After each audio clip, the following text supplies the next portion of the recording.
Hello everyone, I'm Adam. Hi everyone, I'm Charm. And we're back again here, AXC, di ba? We're back again here for some reaction video. And for today's video, ang ating i-react is their Acer music video, which is yung Tahanan. Di ba? Nakita namin to, so sabi namin, why not? Reactan natin. So, grabe, no? Grabing support. Grabing mahal na mahal sila talaga ng mga ninang nila.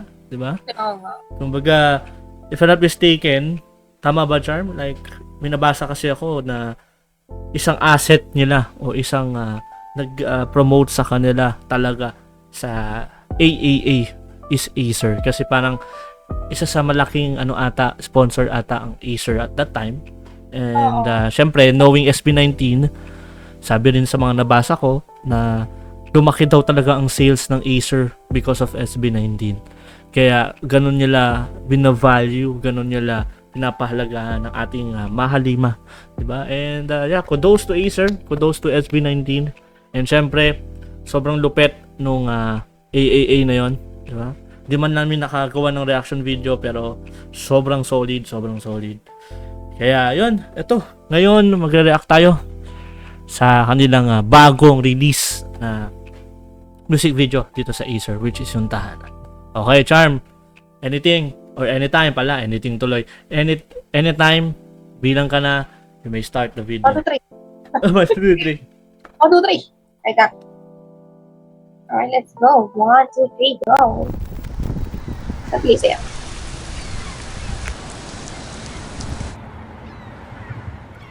Oh, okay. Compose and lyrics, Rad Kids.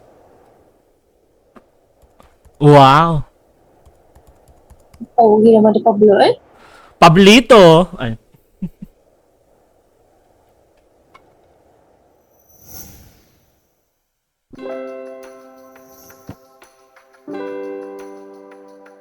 Eh.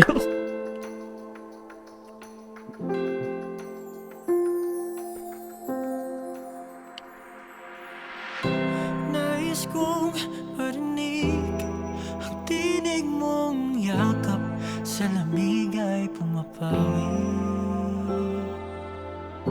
Dahil bawat sandali natatangi, wala ka man sa aking tabi. Pagmamahal mo ay palagi unti-unting bumabalik, at naalala kong dati, kahit na lumipas pang ilang taong hindi tayo nagkikita, alam kong magkikita. Sa ano to yung sa Kaohsiung? Doon ba yan? Oo. No, marami. Di mawawala ang init ng Station ID pa. Station ID pala, no? Ikaw Ay! ang aking Sheesh!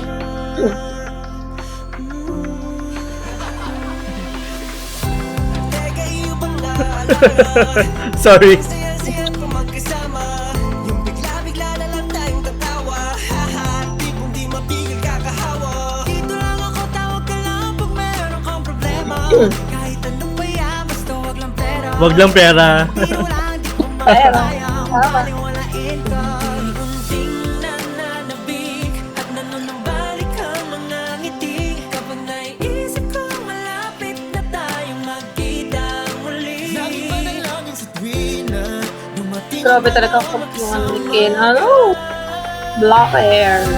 kahit saan man na, di mawawala ang init ng pagmamahalan. Ikaw ang tahanan, kahit may pagitan, puso ko'y sa'yo naman, wala nang ibang kailangan. Ikaw ang tahanan. Boses mo ang pahinga, tuwing ika'y nakikita. Gusto ko talaga si Pablo sa mga ganyang genre. Buong buo talaga yung boses niya sa ganyan. Ikaw ang sandigan, Kahit si Ken, di ba? Grabe. Ikaw ang aking tahanan. Kahit saan man na,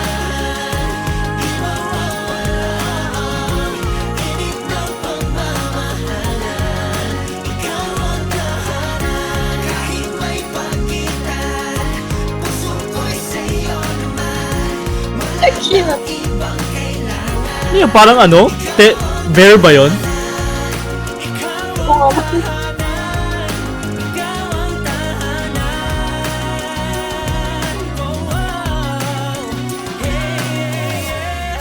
Ikaw ang tahanan, ikaw ang tahanan, ikaw ang tahanan. Ay, gusto ko yun. Ikaw ang tahanan, ikaw ang tahanan, ikaw ang tahanan. Eh,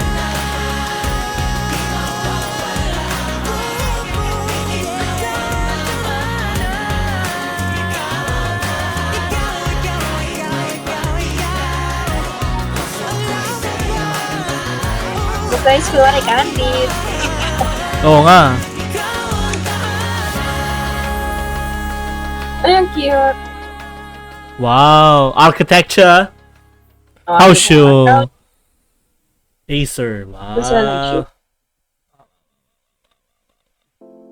Kuha ko tahanan nyo. Bakit wala kayo dito? Bakit wala kayo dito? Nice. Dali. Alam mo, kanina, maganda yung song. Kasi yung intrusive thoughts ko talaga, yung pagpapasok na, Bakit? boom, dumarami ang mga, yun talaga yung bumabang sa utak ko kanina, kaya napapangiti ako. Kaya nga, kinakalma ko yung sarili ko, sabi ko, hindi pwede. Pero, I do, but, I do really like this song kasi, Ay. di ba, pansin mo yung last time.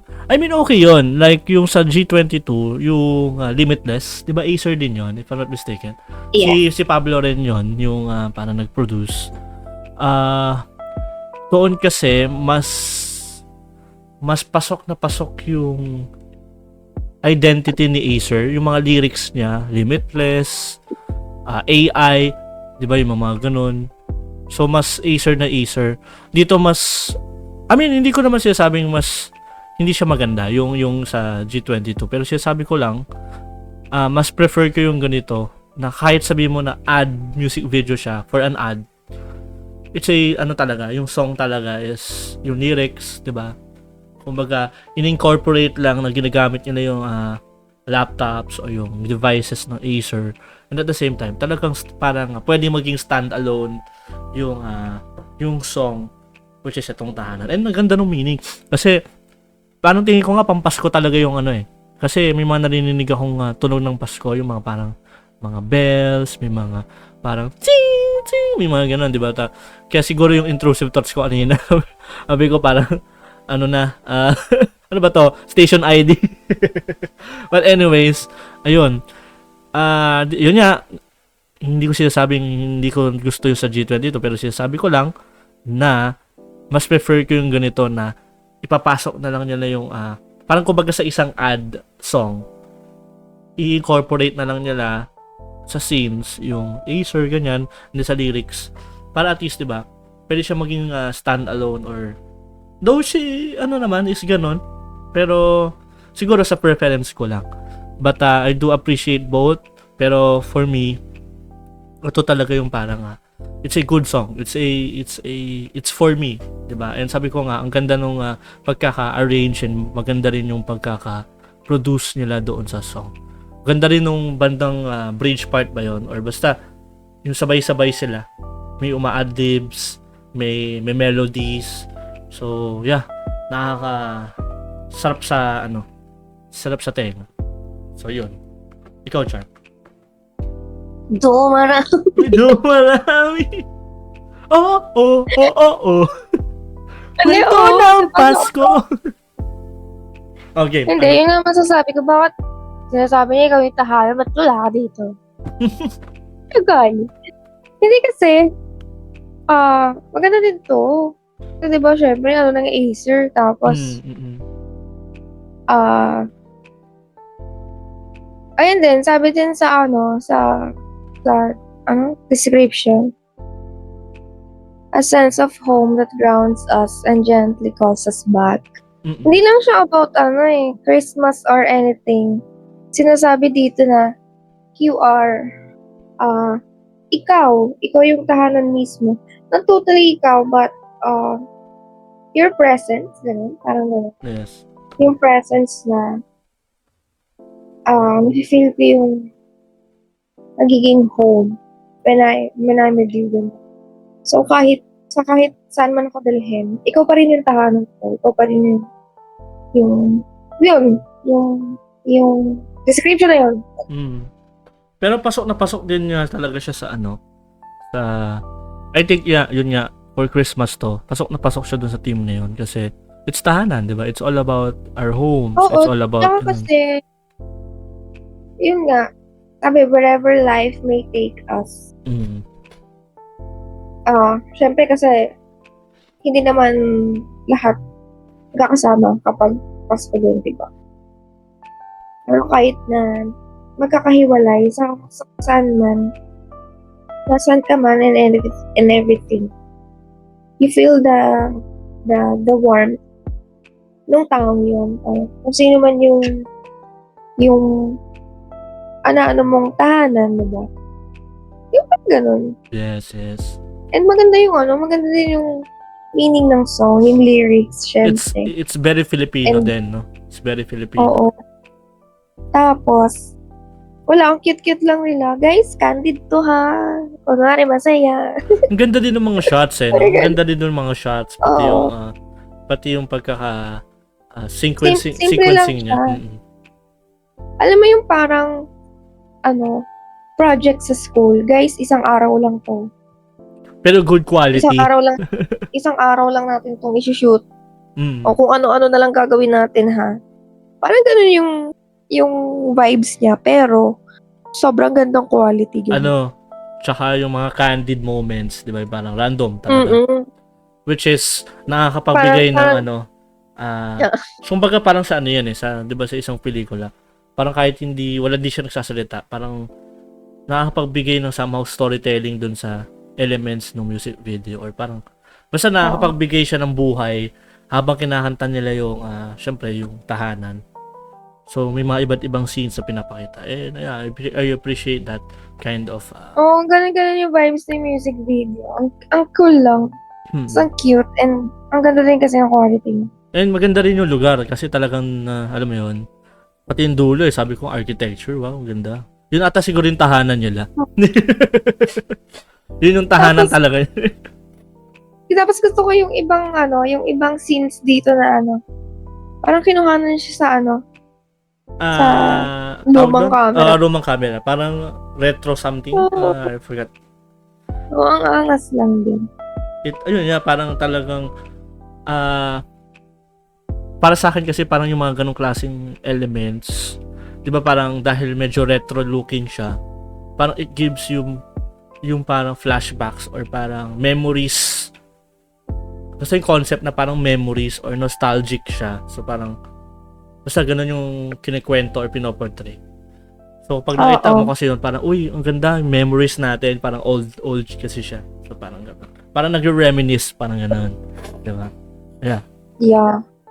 Ayun, yun yung... Tapos gusto ko talaga yung ganitong vibes ng SB19. Yung mga ganitong klaseng song. Yun nga, sabi ko nga, lalo na kay Pablo, di ba? Gusto ko yung boses niya pagka mga ganitong kinds of genre. Kasi talagang buong buo. Si Ken sa'yo. Hindi kita naririnig na mute ka.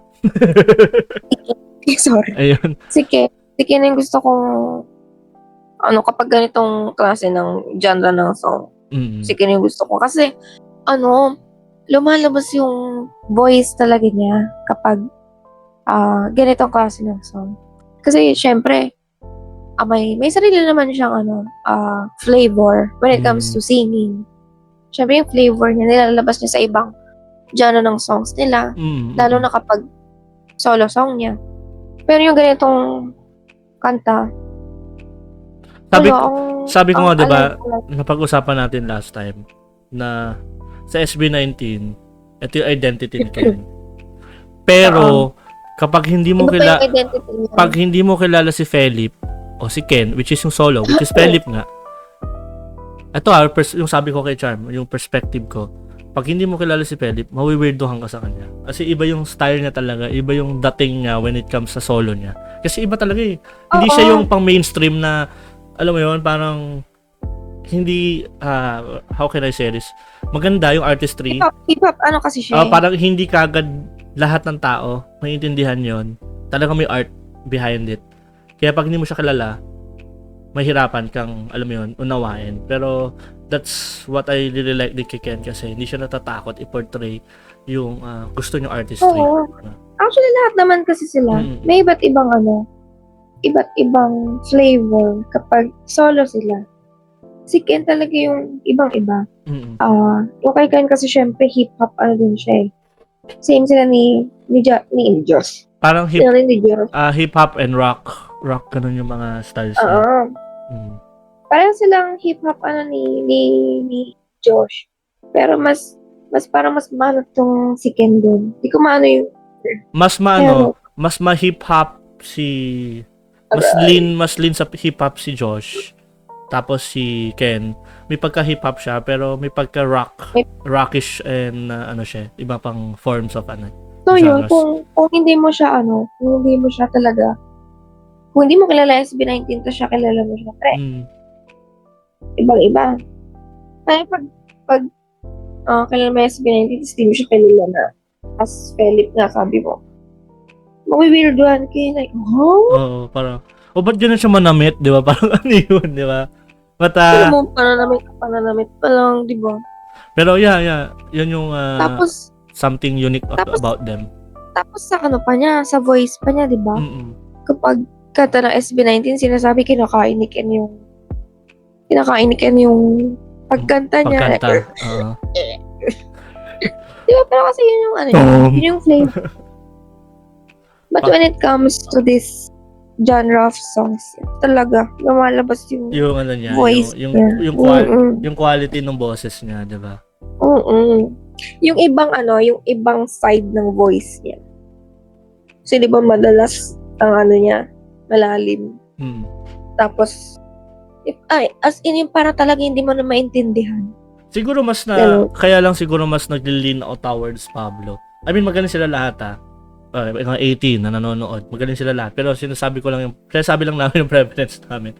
Pero I think mas nag-lean ako sa boses ni Pablo when it comes to ballad. Kasi, yung boses niya may pagka-gritty, may husky ba tawag doon? Basta parang maganda siya for emotional type of thing. Parang mas mararamdaman mo siya kasi buong buo parang pagka sa emotional songs siya like Liham, Iba yung ano niya. Kumbaga parang emotional kasi masyado bagay yung boses niya na mararamdaman mo sa puso mo na uy, parang grabe, parang dalang-dala ka ng song.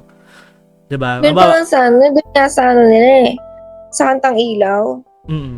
Grabe din yun. Ilaw Liham, 'di ba? Kumbaga iba yung lalo na yung gusto ko doon sa Ilaw yun eh. If I'm not mistaken, yung birit niya doon, yung mataas na boses. Yung nasa part niya. Yun din ako. Yun, yung mga ganong klaseng vibes, bagay na bagay sa kanya. Though I know, si Stel, 'di ba, talagang vocalist talaga siya. Pero I think may mas pinabagayan yung boses ni Stel. Magaling siya, yes. One of the best vocalists of all time. Pero siguro sa mga ganitong mga ballad thing or I don't know if this is considered ballad, pero ibig sabihin mga ganitong klaseng genre. Ako, yung boses kasi ni Stel mas bagay siya sa pop, no? Pang-pop, yeah. I agree, pang-pop. Parang Michael Jackson, Bruno Mars. Oo, yun talaga yung voice niya. And ano rin pala, pang-teatro, theatrical, yan. Kasi sobrang taas ang boses niya. So, si Josh naman, syempre, more on hip-hop, mas forte niya yun. Si Justin, mas bagay talaga. I really appreciate Justin kasi grabe yung improvement niya. Si Ja parang feeling ko mas bagay siya sa mga love songs. Yes, yung mga parang chill, calm lang. Parang yung mga surreal niya, di ba? Surreal, yung mga ganun. Mga ganun nga. Yung mga parang, mas bagay siya sa mga love songs. Parang mga light songs. Yung mga parang masaya lang, di ba? So, iba-iba talaga, diverse talaga yung genre nila. Pero, yun, sinasabi ko lang na, technically, di ba, sabi ko nga, kung kilala nyo rin ako, at sumasubaybay kayo, pinaka-bias ko talaga si Ken kasi siya talaga eh, di ba? Pero sa mga ganitong type of songs, binibigay ko yung credit. Para sa akin, sa perspective ko, kay Pablo. Pero yun lang naman. And, Yun lang din naman sa akin. yun disclaimer Amin. hindi kami ano lang, kumaga yung perspective lang namin. And yung na-appreciate namin sa bawat isa. And iniisa-isa naman namin yung mga tingin namin na parang, ano nila.